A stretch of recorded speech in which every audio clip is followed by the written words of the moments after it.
अनित सिंह से भी मैं एक मिनट का समय मुझे दीजिए। लेकिन उससे उससे पहले मैं जो कन्फेडरेशन है, कर्मचारियों की जो कन्फेडरेशन है, उसमें सभी श्रेणी के कर्मचारी आते हैं, उसके महामंत्री दीपक शर्मा हमारे साथ जुड़े हैं। दीपक, आप ये बताइए कि 3 नगर निगमों के बाद अब एक नगर निगम किया जा रहा है, तो कर्मचारियों को खासतौर पर नगर निगम के काम काज पर आपके हिसाब से क्या फर्क पड़ेगा, क्या फायदा रहेगा या क्या नुकसान रहेगा?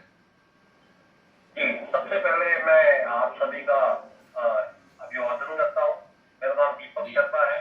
मैं confederation of MCD employees union का एग्जीक्यूटिव मेंबर हूँ और मैं यहाँ ये बात स्पष्ट करना चाहता हूँ कि मैं एक कर्मचारी के तौर पे अपनी बात कर रहा हूँ।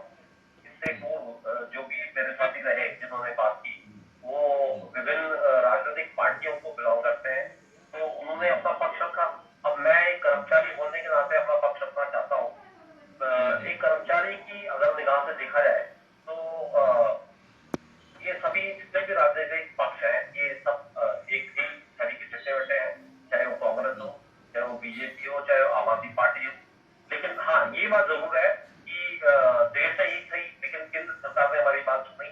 हमने लगातार 2-2.5 साल से लगातार अनवरत रूप से कन्फेडरेशन के झंडे तले, जिसके अंदर लगभग 42-43 यूनियनों ने कंधे से कंधा मिला के काम किया, सभी ने अपने अपने स्तर पे काम किया और उसकी आवाज लोकसभा में, राज्यसभा में उठी।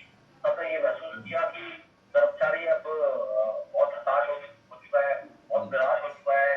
इस कर्मचारी के ऊपर निगाह बढ़ती केंद्र सरकार की तरफ से हमें आश्वासन मिला और उसके बाद उसको फलीभूत भी होते हुए दिखाई दे रहा है। हमें लग रहा है कि जल्दी ही इसका नोटिफिकेशन जारी हो जाएगा और मैंने अपनी विभिन्न मंचों पे इस बात का धन्यवाद दिया है केंद्र सरकार का।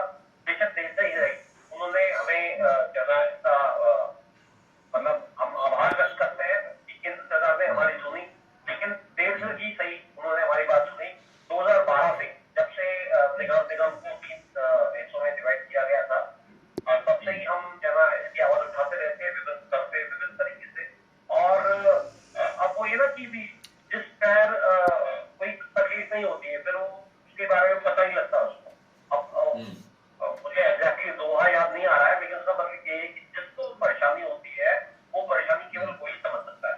तो मैं क्योंकि कर्मचारी के रूप में पिछले 24 साल से नगर निगम में कार्यरत, मैं अध्यापक कार्य कर रहा हूँ पिछले 24 साल से, तो इसलिए मैं आपको ये बताना चाह रहा हूँ कि हम कितने आशाई थे, कितने परेशान थे, जिसका अंदाजा शायद इन सब लोगों को नहीं होगा।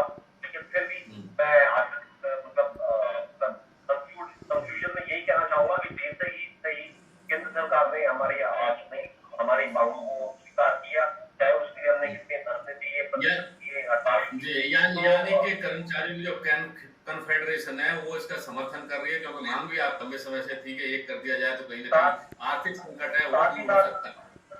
साथ ही साथ हमारा ये भी कहना है इस विषय में कि केंद्र सरकार जो कि भारतीय जनता पार्टी द्वारा शासित है और नगर निगम जो कि भारतीय जनता पार्टी द्वारा शासित है, इन्होंने ये कदम उठाने देर क्यों लगाई, हमारा ये सवाल भी है। लेकिन फिर भी इतनी देर क्यों लगाई, आप जवाब भी लेंगे। पहले मैं अनित सिंह के पास चलूंगा। डॉक्टर अनित सिंह शर्मा लगातार जुड़े हुए हैं और वो कहीं ना कहीं स्वागत कर रहे हैं। ऐसी स्थिति उन्हीं के पास चलते हैं कि आखिर नगर निगम के जो 1,20,000 कर्मचारी, तीनों नगर, राठौड़ जी एक सवाल और। हाँ जी जी जी बताइए। राठौड़ जी इनसे पूछिए कि आदेश जो इनके अध्यक्ष है, दिल्ली प्रदेश अध्यक्ष है, उन्होंने अभी 3 महीने पहले इंटरव्यू में बोला था कि यूनिफिकेशन इसका सोल्यूशन नहीं है। उनके बारे में इनकी क्या राय है? चलिए ये भी सवाल पूछ लेंगे, लेकिन दीपक शर्मा मैं आपके पास आऊंगा कि कहीं ना कहीं आम आदमी पार्टी भी विरोध कर रही है, कांग्रेस भी विरोध कर रही है, बीजेपी इसका एकीकरण करने जा रही है। नगर निगम के कर्मचारियों को क्या फायदा होने वाला है और खास तौर पर दिल्ली वालों को सेवाओं के मामले में आपकी नजर में क्या फायदा हो सकता है? राठौर जी, मैं एक कर्मचारी होने के साथ साथ एक दिल्ली का नागरिक भी हूँ। इसी लहजे से मैं ये कहना चाह रहा हूँ, एक गाना हमने सुना था, ये पब्लिक है ये सब जानती है।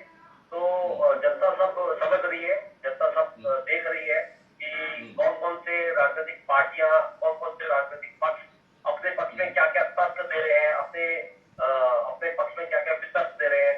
लेकिन मैं तो ये सवाल उठाना चाह रहा हूँ कि क्या कर्मचारी और पेंशनर, क्या इनके जहन में कभी नहीं आते क्या ये कभी उनके परिवार को नहीं देखते क्या जो 6-6 महीने 4-4 महीने 3-3 महीने की सैलरी नहीं मिलती है उनको?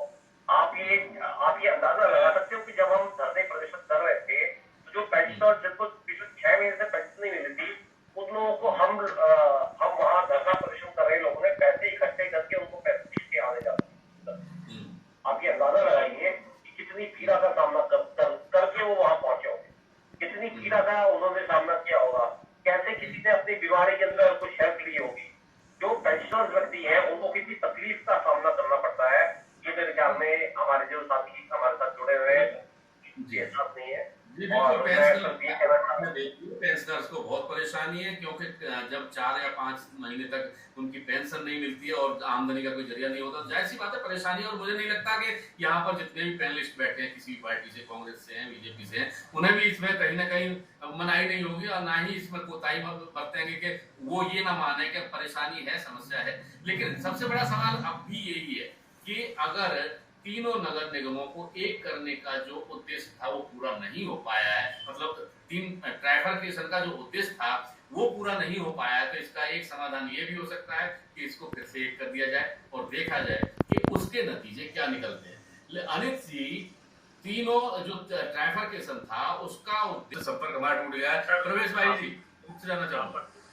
जी बताइए सर। आपत्ति इस बात की है कि जिसको क्रियान्वयन करने का 13,000 करोड़ रुपए का जिसके निगम अपने लोगों का कर्मचारियों को पैसे नहीं दे पा रही है, क्यों आए दिन वो हड़ताल पे रहते हैं, क्यों सफाई कर्मी यहाँ पे करीब 1.5 महीने तक इस दिल्ली में सारे के सारे लोग कोरोना के काल में सफाई बंद करके अपने घरों पे बैठे हुए। इसीलिए नहीं क्योंकि उसको पैसे नहीं दे रहे निगम को, जो दिल्ली सरकार सरकार पैसे नहीं दे रही किसी और ने नहीं किया। यहाँ पे मैं भाई साहब को टोकना चाह रहा हूँ, कर्मचारी ने हमेशा काम किया है, कर्मचारी ने पहले भी काम किया है, कर्मचारी आगे भी काम करेगा।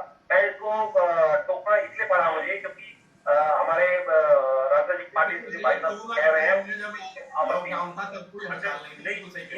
ये बताइए सर कि क्या इस दिल्ली में सफाई कर्मचारी हड़ताल पे नहीं थे आपके 1.5 महीने तक, 1 महीने से 1.5 महीने तक? आपने कोरोना काल का नाम लिया इसलिए मैं आपको बोला। हाँ, मैं कोरोना काल की बात कर रहा हूँ, उसके जस्ट पहले की बात कर रहा हूँ। कोरोना काल में तो प्रधानमंत्री जी ने तारीफ किया निगम कर्मचारियों की कि उन्होंने दिन रात काम किया सफाई का। मैं पर्पसली इस दिल्ली की बात कर रहा हूँ और जस्ट कोरोना काल की पहले की बात कर रहा हूँ। दीपक शर्मा जी ज्यादा बेहतर बता पाएंगे। बिल्कुल पहले की, कोरोना से पहले की, बिल्कुल सही कह रहे हैं आप। लेकिन कोरोना काल में हम ये कह सकते हैं कि कम से कम जब उसी को दुरुस्त हिरेन जी, मैं क्षमा चाहूँ, पीक पर था उस समय कम से कम सारे कर्मचारी मिलकर के दिल्ली की सेवा कर रहे थे, अपना पूरा काम अच्छे तरीके से कर रहे थे। सिर्फ हालात अब भी बदतर है प्रवेश भाई जी, हालात अब भी बदतर है, तो ये रास्ता कैसे हो जाएगा? तो ऐसी स्थिति में ये सियासत छोड़ करके कुछ और सुझाव दिए जाए, ऐसा संभव नहीं है क्या? सर, सुझाव ये लोग मानने के लिए तैयार कहाँ है? ये ट्राइफरकेट करने का प्रोसेस 20 साल तक चला था, कंसल्टेशन हुई थी, तब उसके बाद ट्राइफरकेट किया गया था। कई सारे कमीशन बने थे जिन्होंने ट्राइफरकेट करने के लिए ग्रुप ऑफ मिनिस्टर की एक ग्रुप बना था, जिन्होंने रिकमेंडेशन करने के बाद ट्राइफरकेट हुआ था। आज ऐसा कहाँ हो रहा है? इन्होंने इलेक्शन खत्म होने के 15 दिन के भीतर इन्होंने इस तरीके का जजमेंट लेके आया है कि यूनिफाई करना है और कोई कंसल्टेशन नहीं हुई, कोई बहस नहीं हुई, लोगों के आदान प्रदान नहीं हुए, लोगों के सजेशन नहीं लिए गए, इन्होंने यूनिलैटरली इसको पास कर दिया है। ये क्या तरीका था इनकी सरकार जब यहाँ पे 15 साल से 7 साल में केंद्र में सरकार है, आज लास्ट मोमेंट पे इलेक्शन के जस्ट पहले ये बिल लाने का क्या तुक है? आप बताइए। ये इलेक्शन बंद करने का इनका एक राजनीतिक षड्यंत्र है और कुछ नहीं है। और चलिए, राजनीतिक षड्यंत्र आपने बताया और हो सकता है कि राजनीतिक षड्यंत्र हो। मैं दीपक शर्मा, एक लास्ट सवाल, क्या लगता है आपको कि राजनीतिक षड्यंत्र है और इसको एक किया जाना? देखिए, मैं इतना कह सकता हूँ as an employee of the corporation कि ना तो हमसे पहले पूछा गया है इस बात के बारे में कि हम आपको 3 कर दें, ना ही इस बार ये पूछा जा रहा है कि हम आपको 1 कर दें। लेकिन हमारा ये कहना है कि हमें जो परेशानियां थी, हमें जो तकलीफें थी, हमें लगता है कि वो तकलीफें, वो परेशानियां खत्म हो जाएंगी।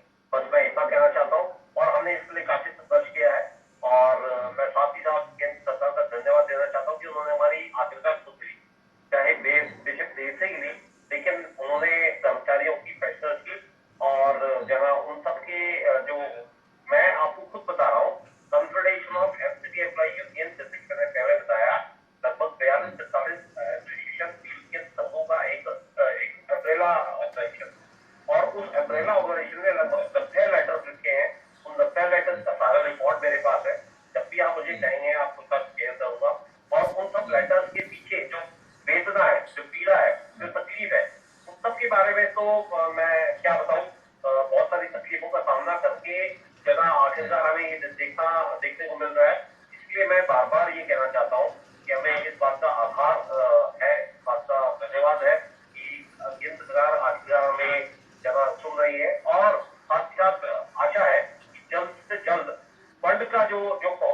जो भी वेदना थी, पीड़ा है, वो कहीं ना कहीं कर्मचारियों की अब शायद दूर हो जाए, ऐसा माना जा रहा है कर्मचारियों की जो फेडरेशन है उसकी तरफ से।